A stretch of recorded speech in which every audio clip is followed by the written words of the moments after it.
So, this is the day ng concert. Tapos mag-guest tayo dyan. So, eto ako.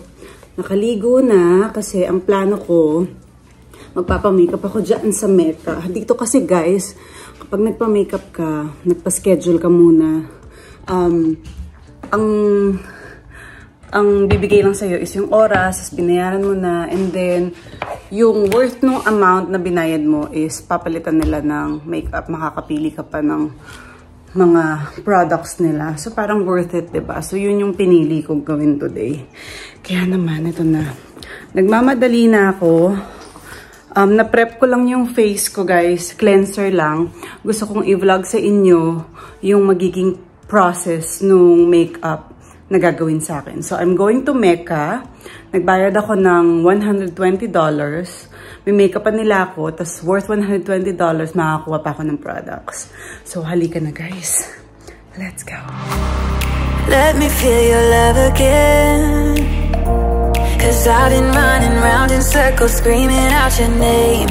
Take me to a different place, just the two of us, and we can stay up all night, under streetlights, doing what we want to, doing what we need to do, staying up all night, everything is alright. Oh, I wanna be with you, oh, I wanna be with you. Let me be that someone who can hold your hand. I don't even know if you can understand how you make me feel. I got you in my head. Oh, I wanna be with you, oh, I wanna be with you. Let me be that someone who can hold your hand.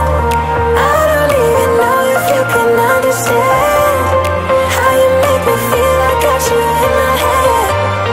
Oh, I wanna be with you,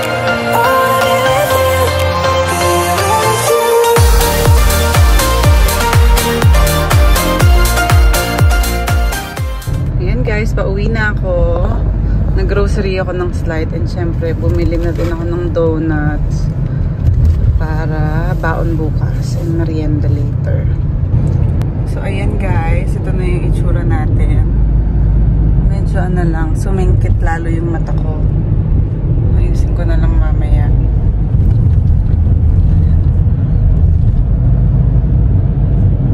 Mag-aayos pa tayo ng buhok pagdating doon. Ito ang aking mga nakuha.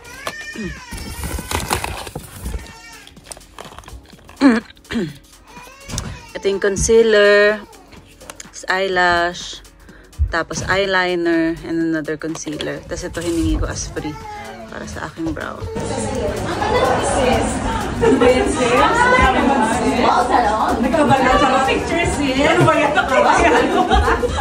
Baby!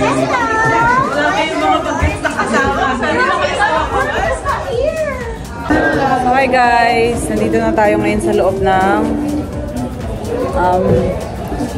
actually, holding area. Hindi na ako pumasok sa dressing room kasi hindi pwede dun yung mga bata. So, mga kasama natin dito bagets. Kasama rin natin si Kim. Kahit hindi niya naabutan yung concert, yung magko-concert. Hello! Hello! Wait lang guys ha. Mimi! Lele! Hi! Mga kasama ko sa concert! You told me you believe in something, and you said you're done pretending that fate is patient. Go run away, get it out of your system. Come back when you're older. Go find a place where you can't be the victim, and come back when you're older.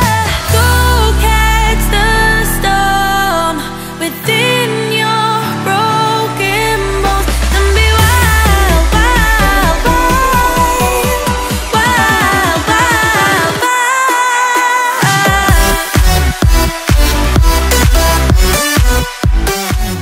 Please welcome Philippines premier artist, Joey G!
nakaraos na tayo sa concert na yan. Alam nyo ba, sobrang nasistress ako kasi ang tagal ko na nga siyang hindi ginagawa. Tapos, ngayon, natapos na siya. Siyempre, happy na ako kasi nagawa ko na ulit.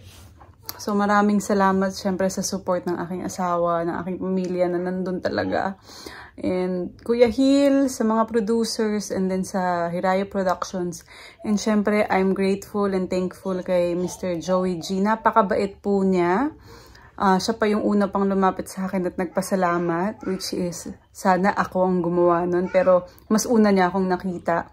And then, gusto ko lang sabihin sa kanya, kung mapanood man niya tong vlog, na halos lahat ng mga Pilipino na nakasalubong ko after the concert, sinasabi na sulit ang kanilang panonood. Bakit? Kasi guys, dapat 1 hour lang yung concert ni Joey G. Pero dahil nag-enjoy siya sa mga Pinoy at kababayan natin dito sa Adelaide, in-extend niya yun. At talaga namang alam niya kung paano mag-enjoy at papasayahin ang crowd, ang audience niya. So, nag-extend siya ng 30 minutes at talagang pinasayaw niya kami.